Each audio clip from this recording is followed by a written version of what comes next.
Polufinale festivala gledaoci će pratiti 1. i 2. marta, dok će veliko finale biti održano 4. marta.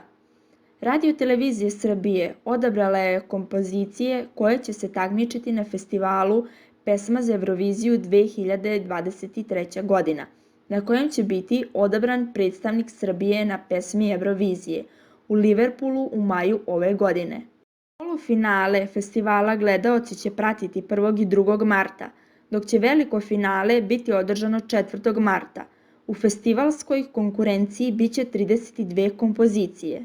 Izabrane su sledeće kompozicije: Moj prvi ožiljak na duši, Nađa, Kad smo sami, Tijana Dapčević, Ako shvatim, Petar Pupić, Cvet sa istoka, Stefan Zdravković, Neka, Frajle, Lanac, Angelina, Starac dana, Egor, Nedostupan, Boris Subotić, Devojka tvog dečka, Nađa Terzić, Samo mi se spava, Luke Black, Novi plan, Drugi san, Filip Baloš, Rumba, Zejna, Greh, Gypsy, Zato što volim, Igor Vins i Bane Lalić, Liberta, Gift, U noćima, Ivona, Posle mene, Filari, Zumi zimi zami hurikane, Novi svet, Matija Zanata, Vremenska zona, bend Hercenšlus, Osmeh, Adem Mehmedović, Iza duge, Igor Stanojević, Svadba ili Kavga,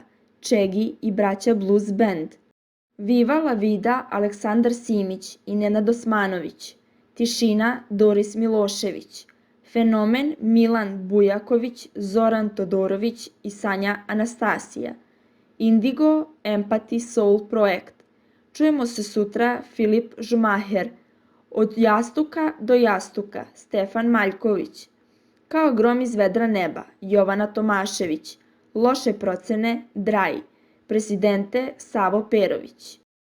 Pesma Eurovizije održat će se 9., 11. i 13. maja u Liverpoolu u Velikoj Britaniji, koja je preuzela organizaciju umesto prošlogodišnjeg pobednika Ukrajine.